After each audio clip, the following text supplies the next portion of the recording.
when we've tried to do copy with AI, it will just come up with stuff. Mhm. Like we've had AI come up with like sales and stuff that are not really happening. And so Yep. you'll see people out there saying, "Oh, you can like automate everything with AI and just like No. create a business that's completely hands off." And like, no, that's not true. That is not true. Mm. If you do that, it is going to cost you money. It is going to cost your clients money because it just sometimes makes up products that don't exist. It makes up sales that don't exist. Yep. So yeah, we still have to be very careful. All right, everyone. So today we have Oguer, and I'm excited for him to share about what he does and, all about who he is. So, Oguer, can you tell the audience a little bit about yourself? Yeah, definitely. So I actually grew up and am living in Mexico, and I currently own an email marketing agency where I work with clients from the US and Europe. So it's of course been a bit of a journey getting here, but it's a service that not many people. I mean, it's becoming more popular, but it's hard to find specialists in this area. So I saw the need and decided to start this agency, and it's definitely been an experience. That's awesome. I like that. I also seen a need, and that's why we started doing social media for businesses because it's needed and it's changing so fast. And email marketing is the same way. Everything changes so fast. Yeah, there's a new regulation each day, and then there's like new ways that the algorithms work, and like everything's changing so fast. I think we're kind of getting to a point where I know a lot of people want to do it themselves, but I think one of the perks of having a professional going at it is we're constantly updating our knowledge and we're constantly on the lookout for like regulations and stuff. So we're always going to be able to advise you on even like the legal stuff. I think that's where a lot of people get a little bit lost.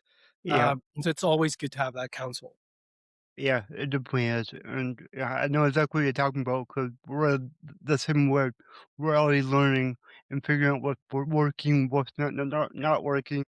And I tell my clients, like, whenever we change something, like whether it's a template or something like that, I test it out on myself first before I do it for them. You know? Yeah.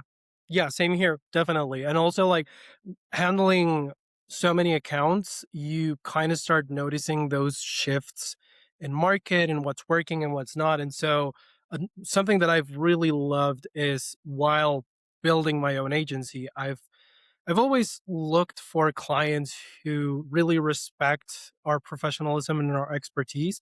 And so a lot of clients are like, "Oh yeah, go ahead. Like do whatever you think is best because you're Yep. the one who knows about this stuff." Those clients are the best Yeah. because when you have clients that aren't like that, Yeah. it's a struggle. I Yeah. deal with it too. So, yeah. I Yeah, no, love it when they're just like, "You're the expert, you take care of it, and go." And it's like, "Alright, awesome." and I usually see a lot better results with clients like these because they really do allow you to expand as a professional, and do whatever you think is best. So, yeah, Yep. if there's any advice I can give to clients out there, it's if you're hiring a professional, it's because they know their stuff, right? Yeah, and, like, what we do, we tell our clients, we make content for your ideal client. Yeah, We don't make content for you. yeah, So, if you don't like it, that doesn't matter. It's for your client. yeah. So, yep, And I think we can kind of understand that, right? As business owners, when you have a business, you kinda come to a point where you have to separate yourself from your business yep, because you kind of want to make it your thing because it is in many ways they're our babies, right? uh, but your business, it's its own person and it's gonna grow in ways that you have not expected and you have to be open to. yep. That's so true, so true.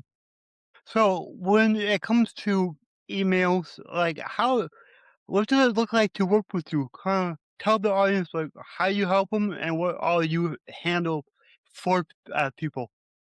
Yeah, so we do the strategy for email marketing. And I think a lot of people, including myself, when I started in this space, I was like, is that still a thing? Like, are people still opening their email? It is, surprisingly. Mhm, Yes, it is. mhm. And it is one of the best ways to patch up your sales funnel. And I think this is one of the things very few people understand about email marketing. This is something to support your sales funnel. So I think the best example for that, and one of the emails that people are most familiar with, is the abandoned cart, right? So if someone adds something to their cart, and this is business to consumer, it's e-commerce, but if someone adds something to their cart and doesn't check out, they'll get an email saying, "Hey, you forgot this." And so that's kind of the patch on that works with your sales funnel. So in the start, what I do is I map out how a customer would interact with your website from finding your website or getting to know your brand all the way through checkout. And then we map that out and we figure out where your client can leave the sales funnel. And that's where emails come in to kind of reel them Yeah. back into the sales funnel and then turn them into first time purchasers. And then what happens after that, right? How do we get them to purchase again? And so I've had people in the past like ask me like, what's more important? Is it social media? Is it email marketing? Is it? And I'm like, you can't really put one above the other. Like it all Mm-mm. works in tandem, and Uh-huh. they're all mechanisms to drive people back into your sales funnel. So that's pretty much what we do, and I think that's where people can understand where the value is, because it's not just reaching out, it's not just maintaining client relationships, which is important on its own, but it's a pivotal part of your sales funnel. Yep. It really is, and I like how you said that, people ask what's more important, social media or email, and you're so right when you said they're equal. They both help each other, Yep. and it's good that you say that because we just started doing email campaign for one of our clients. And Mhm. we're like, "We know how to do them. We can help you with that too." And we know that that's gonna increase everything a lot Yeah. by using the 2 together. Yeah, unfortunately, in the past, I've had clients who have been, maybe sending a standard 12 campaigns a month and then wanted to reduce costs, and they've been like, "Oh, let's do 4 campaigns." And we'll always advise against that because it you can immediately see the drop in revenue, and it is astounding how connected this all is. Mhm. Yep. Yeah. Yep. You're right. Awesome. And what is your, company called? It's OG Brander, so it's based on my name, Oguer, OG as in original. It's OG Brander. I I like that. started out as a branding freelance, so branding was my specialty. I worked for a couple of global companies doing some branding work, and then when I wanted to start out on my own, I was like, well, I'm gonna do branding, which I really do love branding. Uh, but there's something about email marketing, and as someone who started his career as a creative, it's really funny to me that I enjoy numbers so much and like metrics and strategy. Like I never thought, being a designer for a trade, I never thought that I was going to be so into like metrics and stuff. But yeah, so eventually I pivoted to that because not only am I really good at it, but there's also a big need right now in the market because not a lot of people are doing it.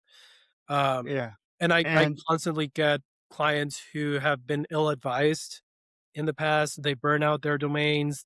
So it's not only something that is new in a way and there's not too many people doing it. Um, it's also something that can be delicate if you don't do it right. So there was a need in the market. It was something I enjoyed. That's how we kind of pivoted to that. that's really awesome. And it is very, you know, picky when it comes to emails because you can, burn your domain really easily. I know that my business partner, Kyle, he'll only send out a certain amount of emails at a time because that's what you need to do, so then you don't get hit. Yeah, and also I think one of the biggest mistakes I see people make is like blasting their entire list without doing the proper segmentation. So for example, right now, even for like sales, Like, let's say I have a sales period with 6 emails going out during the sales period. I will always plan out my emails so we have some big, like, emails where, yeah, we wanna blast everyone when we let them know there's a sale, but then some of the following emails I wanna segment for a more engaged portion of your list Yep. because I don't wanna burn out your deliverability, and that can be bad because sometimes your email is tied to your main domain. That sounds weird. It Uh, does. but you don't wanna burn out your main domain. Like, you don't want email providers like Gmail, Hotmail, because, yes, some people still use Hotmail and Outlook and all of them. You don't want them flagging you as spam. Yep. No. That for sure. And how m how much has AI changed what you do? Is AI continuing to help, or is it making things more difficult? So, we try not to abuse AI. Mhm. First of all, because we know there's an environmental impact. There are many, many political considerations to be had with AI. So we do try not to abuse it. Uh, but at the end of the day, it is a tool that you can harness from time to time. We try to do it as responsibly as we can and as little as we can. What I have found with AI is, yes, it's a tool that can be a fantastic tool, but it still needs a lot of supervision. Oh, yeah. So if I have to have someone supervise an AI so much, I just rather have someone do it. Yep. So we try to allocate it where it makes sense, but for most of the things that AI can do, we still have to overlook. We have to have a person check that it did the right thing. It also comes up with this is so funny to me when we've tried to do copy with AI, it will just come up with stuff. Mhm. Like, we've had AI come up with, like, sales and stuff that are not really happening, and so Yep. you'll see people out there saying, "Oh, you can, like, automate everything with AI and just, like, create a business that's completely hands off," and, like, no, that's not true. That is not true. If you do that, it is gonna cost you money, it is gonna cost your clients money, because it just sometimes makes up products that don't exist, it makes up sales that don't exist. Yep. So, yeah, we still have to be very careful. And if you do it just shows that you don't really care about your business. You don't care about the clients. Yeah. Yeah, like, I use AI, and how I tell people, the way that I use it is I use it like it's another employee. It's like it could do, like, 60 to 80% of the work, but I Mhm. still gotta do it the last, 20% at least to make it my own or make it right for the client or whatever, you know? I also think, AI is a lot flashier than what it really is, and so Mhm. we became really impressed with it early on, but it is very limited. And so as you continue to use it, like, I'll see it get stuck in the same cycle of thinking. And so, for example, if we're trying to, like, come up with content ideas and we use AI for that, it will suggest the same content over and over again. And then you can tell it, hey, you've suggested this enough. Like, let's pivot to something else. And eventually it'll come back to it. And Yeah. so when you are developing a professional marketing strategy, whether it's email or social media or paid media, or whatever you are doing, if you really care about the strategy and you want to have positive impact for your clients, you can't be relying on AI to do that. You have to take a moment to just review your client's objectives and then create a strategy tailored. So that's where I agree with what you say. You can treat it as an employee that needs a supervisor. So it's taking off some of the bulk work that needs to be done, but at the end of the Yep. day, someone has to be editing it. Yep. Exactly. And, I really love that you don't use it a whole lot because I think that that is going to be worth a lot more in the future. Yeah. The fact that you are still doing things with, because, like, let's face it, I bet most of the businesses that do emails, Mhm. I bet you 95% of it is AI, Yeah. you know? Yeah. And you're not doing that. And I think that's really cool, and I think it's going to be worth a lot of value from here going forward. It's just gonna keep getting more valuable to have that human actually making the emails. And I've seen artists talk about this where they're predicting like in a few years, human made art is just going to skyrocket in pricing. It's just going to be all that much more valuable.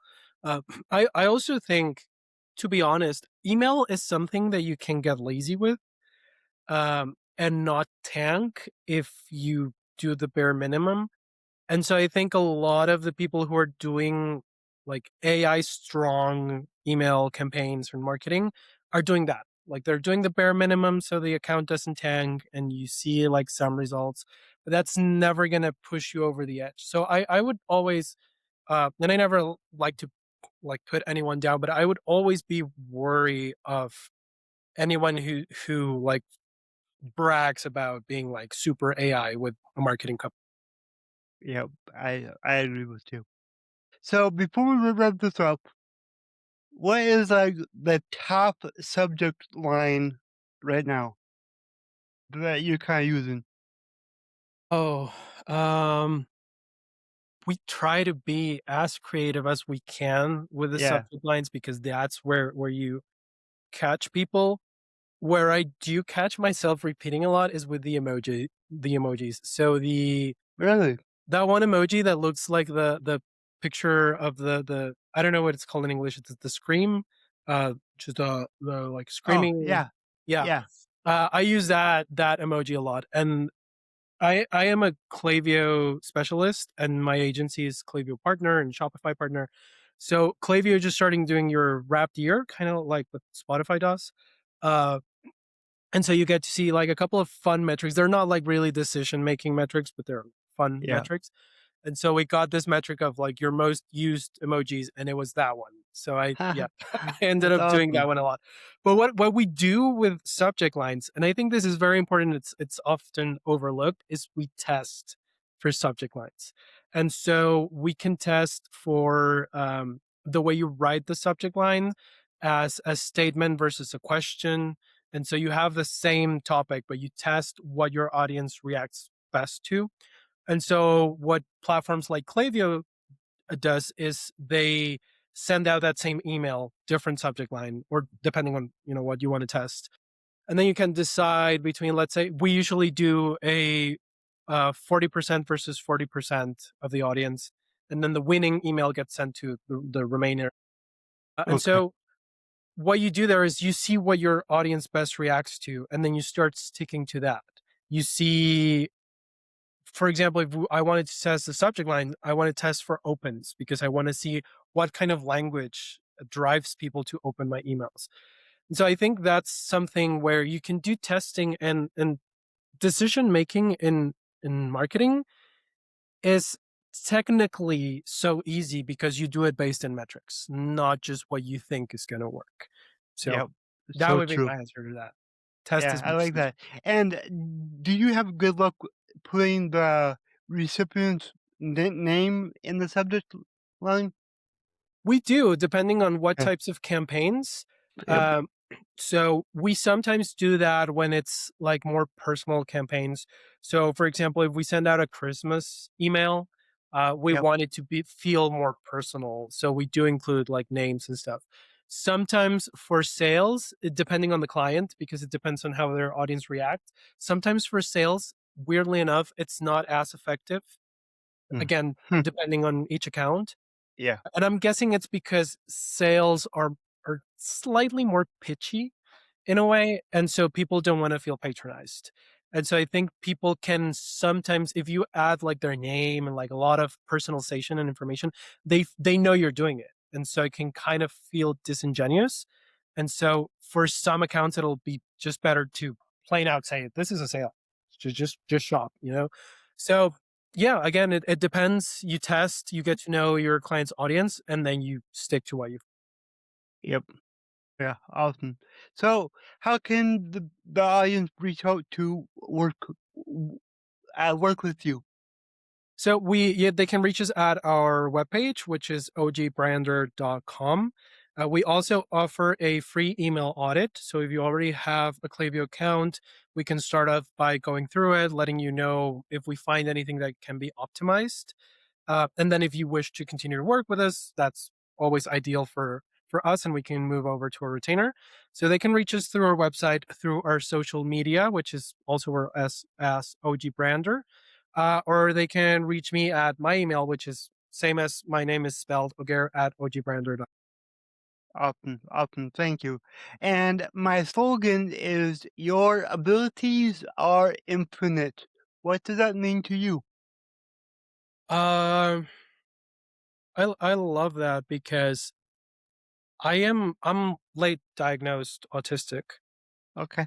And so as I got my diagnosis a couple of years ago, actually, I started looking back on my entire life and just like being like, oh, that's why everything was the way it was. Uh, but then I never, when I got the diagnosis, of course, it took me a while to kind of adapt to that and like assimilate it.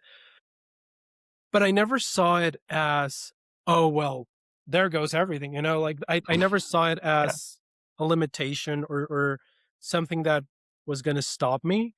I always see these sorts of, like, unexpected things as, "Oh, okay, like, here's something new that I now know about myself." And so now I can work with this instead of against this because I didn't know it was yeah, there. Maybe I was working against it. And so I've cut myself some slack when I'm feeling like I just can't push through. I'm like, okay, look, take a moment and then we'll regroup and try again. And so that's how I would interpret that.